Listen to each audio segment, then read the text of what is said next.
হিন্দিতে সাংবাদিক বৈঠক জাদেজার, ক্ষিপ্ত অজি সংবাদ মাধ্যম। অস্ট্রেলিয়া সফরে নতুন বিতর্ক।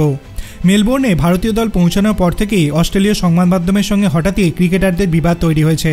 কোনো কারণ ছাড়াই অজি সংবাদ মাধ্যমে জোর করে বিতর্ক তৈরি করতে চাইছে বলে দাবি করা হয়েছে।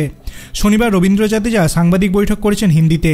ইংরেজিতে একটি প্রশ্নেরও উত্তর দেননি। তাই নিয়ে অস্ট্রেলিয়ার সংবাদ মাধ্যমগুলি উঠে পড়ে লেগেছে। ভারতীয় দলের মিডিয়া ম্যানেজারের সঙ্গে অশুভ আচরণ করা হয়েছে বলে অভিযোগ। মেলবোর্নে বিমানবন্দরে নামার পর বিরাট কোহলি অভিযোগ করেছিলেন, অস্ট্রেলিয়ার এক চ্যানেলের সাংবাদিক অনুমতি না নিয়ে তার পরিবার এবং সন্তানদের ছবি তুলেছেন। ওই সাংবাদিকের সঙ্গে তর্কও করতে দেখা গিয়েছিল তাকে। পরে বিষয়টি তখনকার মতো মিটে যায়। তবে অস্ট্রেলিয়ার সংবাদ মাধ্যম যে থামতে রাজি নয় সেটা শনিবারের ঘটনায় বোঝা গিয়েছে। মেলবোর্নে ভারতের প্রথম অনুশীলনের পর জাদেজা এদিন সাংবাদিক বৈঠক করেন। সব প্রশ্নের উত্তর হিন্দিতে দেন।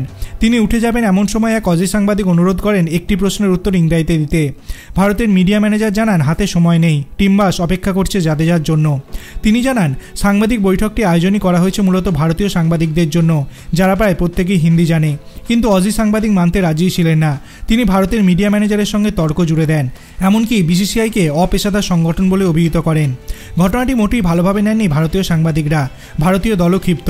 এক ভারতীয় সাংবাদিক জানিয়েছেন, তাদের মধ্যে অনেকেই প্রশ্ন করার সুযোগ পাননি, কিন্তু তারা কোনো ক্ষোভ দেখাননি। সাংবাদিক বৈঠক শেষ হওয়ার মুখেই নাকি কয়েকজন অজি সাংবাদিক ক্ষিপ্ত হয়ে পড়েন, ভারতের মিডিয়া ম্যানেজারের সঙ্গে খারাপ আচরণ করেন। ওই সাংবাদিক বলেছেন, অস্ট্রেলিয়ার সাংবাদিক বৈঠকের সময়েও অনেক ভারতীয় সাংবাদিক প্রশ্ন করার সুযোগ পান না। তবে সময়ের অভাবের কথা মাথায় থাকায় কোনোদিন এ ব্যাপারে অভিযোগ করেনি তারা। আপনার কি মনে হয় এই ঘটনাটি কি আরও তদন্ত করে দেখা দরকার? সেটি আপনি ভিডিওর কমেন্ট সেকশনে জানাতে পারেন। ভিডিওটি ভালো লাগলে লাইক করবেন, চ্যানেলটিকে সাবস্ক্রাইব করতে ভুলবেন না। ধন্যবাদ।